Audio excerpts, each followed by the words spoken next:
As of when this video is being made, I have currently ridden well over 200 separate roller coasters. There are some I like, some I dislike, and even some I didn't expect to like. Then there are my absolute favorites. How do I determine my favorite coasters? I have various ways of determining such a thing, like good elements, good theming, a good overall pace, or all of the above. There are so many coasters out there that make themselves top of the line in various different ways, and for that, it's a pretty tough call to rank them in order. You know how these lists go. I rank the best and the best in my personal order. So hey everyone, it's Reek, and here are my top 10 favorite roller coasters. Before we get into my main list though, I'd like to give some honorable mentions. So here are 25 roller coasters that are really freaking good, but weren't enough to get their own podium positions. These honorable mentions are, in no particular order, Accelerator at Knott's Berry Farm, Phoenix at Knoebels, Sky Rush at Hershey Park, Stormrunner at Hershey Park, Mystic Timbers at Kings Island, Orion at Kings Island, The Beast at Kings Island, Copperhead Strike at Carowinds, Manta at SeaWorld Orlando, Mako at SeaWorld Orlando, Koompa at Busch Gardens Tampa, Montu at Busch Gardens Tampa, Incredible Hulk at Universal's Islands of Adventure, Space Mountain at the Magic Kingdom, Matterhorn Bobsleds at Disneyland, Twisted Colossus at Six Flags Magic Mountain, Wonder Woman Flight of Courage at Six Flags Magic Mountain, Tatsu at Six Flags Magic Mountain, Goliath at Six Flags Over Georgia, Twisted Cyclone at Six Flags Over Georgia, Lightning Run at Kentucky Kingdom, Raptor at Cedar Point, Maverick at Cedar Point, Millennium Force at Cedar Point, and even Cedar Point's late great Top Thrill Dragster. Yeah, these next 10 coasters have some standards to set.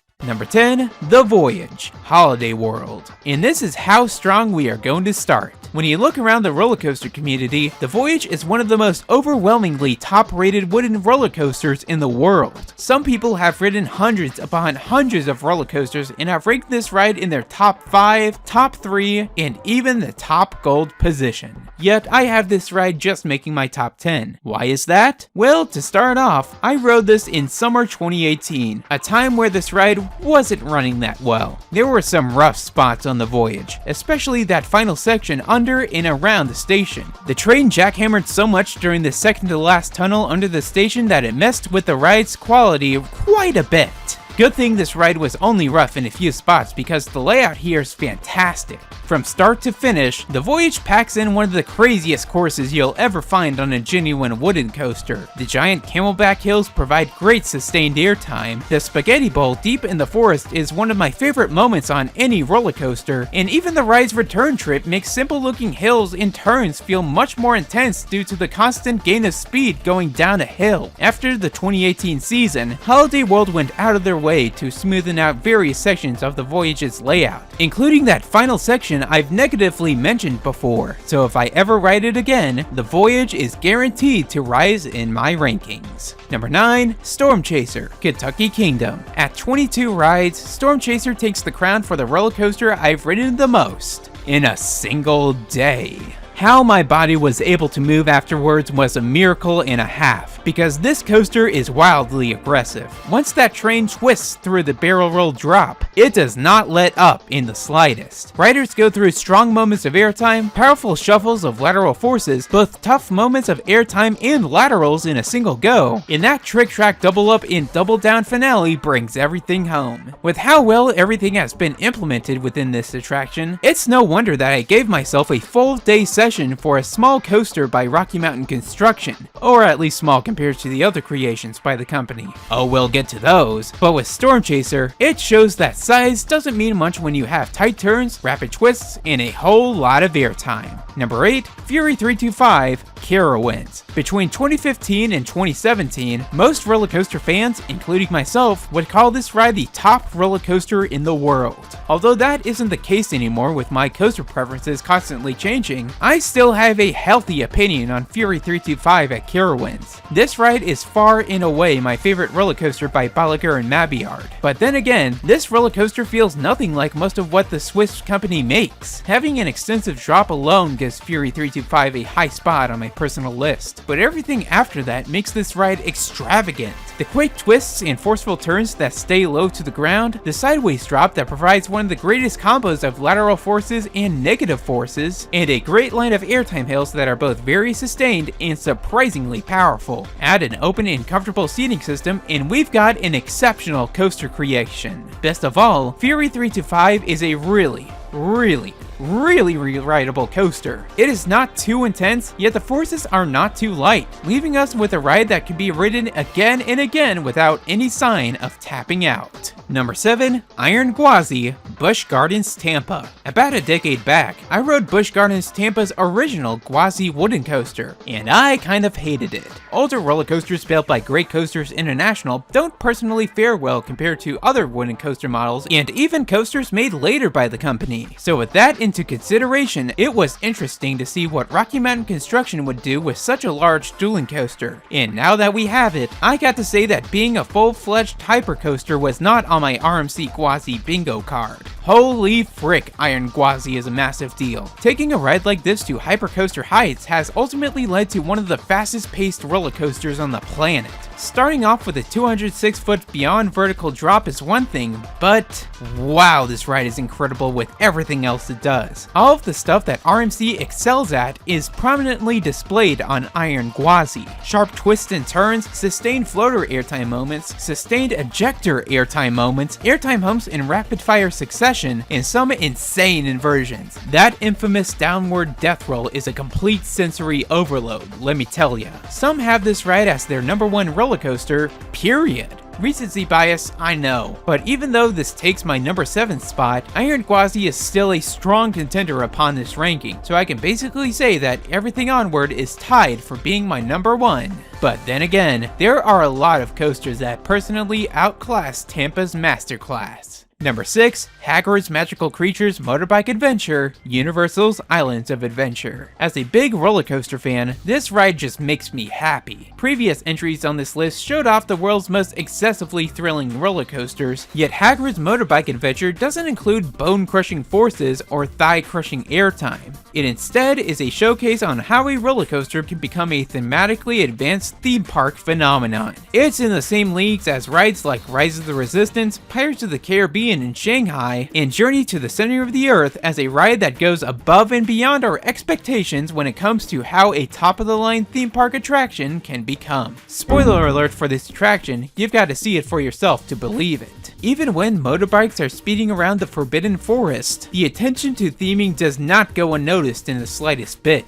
And even when all of the theming is stripped away, Hagrid still finds a way to impress even the most unimpressible. On most multi-launching coasters, the ride sends you through 2, maybe 3 separate launches, but Hagrid's Motorbike Adventure has 7 launches, with one of them forcing riders backwards. And let me tell you, the 70-degree spike that puts riders backwards is excellently placed, and if 7 launches weren't enough, here's the point where the coaster turns into a frickin' drop tower. What? Yeah, no wonder this ride had a lot of mechanical troubles in its opening year, and even without that much trouble now, the popularity of Hagrid's is exceptionally high. Like, let's not forget about this ride's opening day when it had a wait time of, let me iterate this in my own words, 10 fucking hours. And honestly, even if it has some of the longest lines you'll find for any theme park attraction, the ride is still well worth the wait. Primarily because the intricate theming spills into the queue line as well. Number 5. X2, Six Flags Magic Mountain.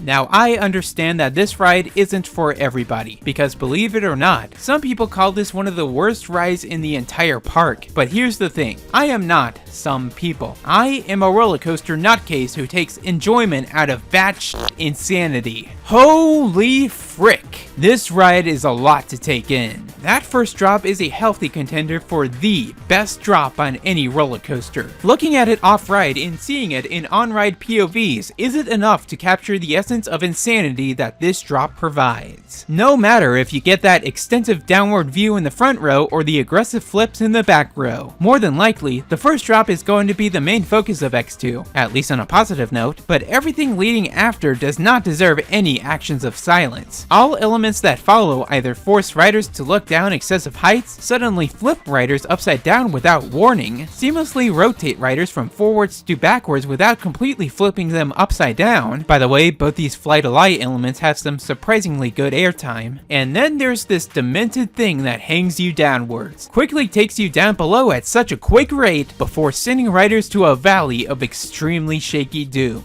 Yes, X2 is a rough ride, but I have a hot freaking take. It's such a spicy take that even Tarzan couldn't handle it this hot. The roughness adds to the madness of X2. Like I've mentioned before, this ride is about batshit insanity, and inexperienced coaster riders are better off sitting at the nearest bench, along with a person who has actually ridden this attraction, who is either processing what just happened to them, is recovering from the bone-adjusting roughness, or is trying their best not to lose their lunch. At that point, even being near the attraction would be too much for you. Number 4. Ghost Rider, Knott's Berry Farm. Earlier, I explained that the world-class wooden roller coaster The Voyage didn't rank higher among my list due to a lack of proper experience I've had with that attraction, but I can confidently say that with years of experiencing it over and over again, Ghost Rider is my favorite traditional wooden roller coaster of all time. Honestly, this is the embodiment of a perfect wooden coaster, especially for its age. Yeah, the whole ride was redone not long ago, but what this 1998 roller coaster still ages marvelously in is the layout.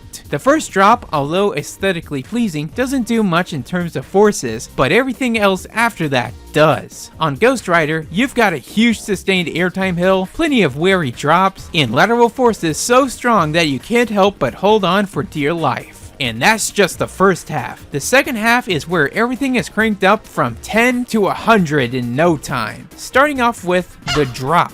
Yeah, that drop. The one where the more you sit towards the back row, the more you think to yourself, how the hell is this legal? And that simply kicks off the second half. There are quick and strong pops of airtime, lateral fill turns that are even stronger than the ones in the first half, and what I'd possibly consider the single greatest element on any roller coaster I've ridden, that final helix. An absolute euphoria of lateral forces that are so strong and so sustained that I can't help but laugh my head off from the laughing gas that is this ride's intensity. Include one of the most comfortable wooden coaster trains outside of that lap bar, and well, after over a decade of riding this, I understand the world-class variety that Ghost Rider has to offer. Number 3, Lightning Rod, Dollywood. Do you want to know how much I love airtime? Well, let me shift your focus towards what was the world's first launched wooden coaster. For Lightning Rod, I'm not going to talk from start to finish. I'm going straight for that quadruple down. When I said that Ghost Rider's final helix is the single greatest roller coaster element I've ever experienced, I said that it's possibly the best, as it is only a contender among some brilliant designs within our world of roller coasters. Lightning Rod's quad down is one of those elements. It's not only the rapid succession of airtime moments, but each drop gets more powerful as the ride gains more speed rolling down that hill. Back when I first rode this in 2016, my legs felt like they were laughing after that quad down. I've experienced ejector airtime before, but nowhere on this level for 2016 me. I've ridden Lightning Rod multiple years afterwards, and even though my future rides were slower, that barely changes my high ranking. Number 2, Steel Vengeance, Cedar Point. Once upon a time, I worked at Cedar Point and I would often find myself being a guest at the park. I went crazy for riding just about every roller coaster here, but none have I went crazy for more than Rocky Mountain Construction's largest roller coaster. Throughout that season, I have more than 50 rides clocked in on this monstrous attraction, and for good reason. Steel Vengeance is split in two halves. The first half is primarily focused on big twists and even bigger airtime moments. Seriously, both those gargantuan airtime hills at the start of the ride are two extravaganzas and a half.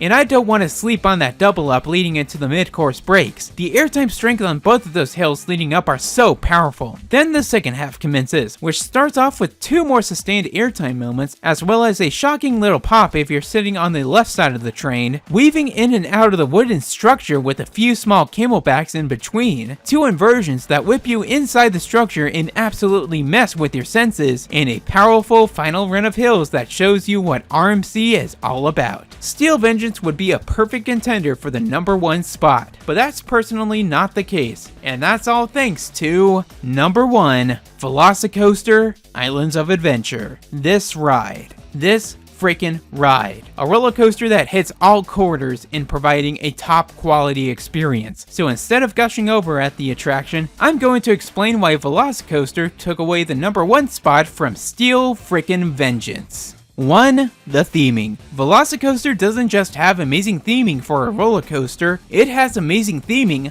period. The weavable rockwork and real, live raptors are the main focus, and there's so much more to this ride that will keep every rider immersed. 2. The launches. Instead of a lift hill, there's a launch, and instead of a mid-course brake run to split the ride in halves, there's another launch. This is a very beneficial aspect of the ride, because instead of a possible slowdown, there is a guaranteed speed up. 3. The inversions, specifically the Mosasaurus roll. This inversion alone solos all the inversions on Steel Vengeance, and Velocicoaster also has a stall with awesome hang time, a dive loop with airtime for the front rows, and an Immelman loop giving the back row riders a strong punch of airtime. And 4. The primary reason why I prefer Velocicoaster over Steel Vengeance, the harness system. Well, yes, Vengeance's harness system does give plenty of upper body freedom, it feels bulky and sometimes interferes with the experience. Not only does Velocicoaster's lap bar feel less bulky, but with other aspects like more upper body freedom, these lap bars do nothing but add on to the experience. Steel Vengeance is still a top of the line roller coaster, but Velocicoaster is something else. Velocicoaster at Islands of Adventure is not a perfect attraction because it's beyond perfect. An absolute masterpiece for the ages. There it is, my top 10 favorite roller coasters as of 2023. If you like this video, don't forget to like, share, and subscribe to get hooked on future uploads. Stay tuned for more stuff from Single Rider Week, and have a thrilling rest of the day.